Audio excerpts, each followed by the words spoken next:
talk about the church. When you hear that word, what's the first thing that pops into your head? For a lot of us, it's a building, right? Or maybe a specific denomination. But what if the original idea was something way more dynamic, something alive? All right, let's dive in and really unpack what the church was always meant to be. Yeah, we tend to think of the church in these terms: a physical place with pews and a steeple, a specific organization you belong to, or just a big formal institution. And look, those things can be part of the experience, but they don't get to the heart of it. Not even close. To do that, we have to rewind a bit and look at the original language. So the word that's used in the original Greek texts is ekklesia. And its meaning is actually super simple but profound. It just means an assembly or a gathering. Right there, that totally flips the script, doesn't it? It shifts the whole focus from a place to the people. It's not about where you meet, it's about the fact that you are the meeting. Simply put, the church is a who, not a what. Now, this is where it gets really interesting. The Apostle Paul gives us this powerful metaphor to explain what this ekklesia looks like. He says that all believers, through one Spirit, are baptized into one single body. This isn't just a loose collection of individuals, we're talking about a unified living organism. So let's break that down. This body of Christ has one central unifying faith, for sure. But here's the amazing part. It's made up of countless different parts, people from every nation, every social status, every background you could possibly imagine. So what connects all these incredibly diverse people into one functional body? It's that one Spirit. That's the source of the connection, the glue that holds the whole thing together. And everybody needs a head, right? Well, this verse makes it crystal clear who's in charge. Jesus is appointed as the head over everything, specifically for the church. He's the one who directs it, who guides it, who gives it its purpose. This sets up his absolute leadership and really his ownership of it. So the bottom line is this: the church belongs to Jesus. It's his body, and he's its head. It's designed to be the primary way God's truth is held up and shown to the world. And this is why it's so often stressed that you can't really grow spiritually apart from the church. It's meant to be a living, breathing human community, and actually interacting with it is essential.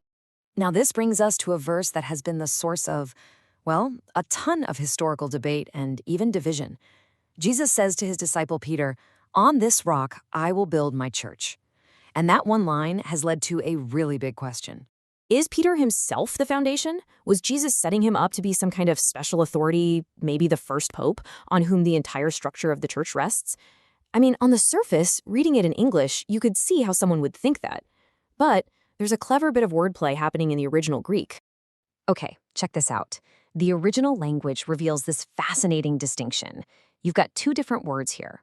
Jesus calls Peter Petros, which means a single stone, something you could pick up. But then he says he'll build his church on this Petra, which means a massive foundational bedrock, like a cliff face. The word choice is totally deliberate. He's not building on the stone, Petros, but on the bedrock, Petra. And this just brilliantly illustrates the point. The foundation of the church isn't Peter the man, the small stone. It's the massive foundational rock of truth that Peter had just declared a moment earlier, that Jesus is the Christ, the Son of the living God. That confession, that's the bedrock that everything else is built on. And that brings us to another amazing metaphor that builds on this very idea. And this one comes from Peter himself. He says that believers are like living stones being built up into a spiritual house. So while Jesus is the foundational rock, every single one of us has a part to play in the structure. I love this picture of a construction project. You've got Jesus as the cornerstone, the most important stone that aligns the entire building. And then each believer is a living stone, totally unique and absolutely essential, all being fitted together to create this spiritual dwelling for God. And the implications of this are just huge. I mean, think about the old system. You had a physical temple, a separate class of priests, and animal sacrifices. But in this spiritual house, the believers are the temple.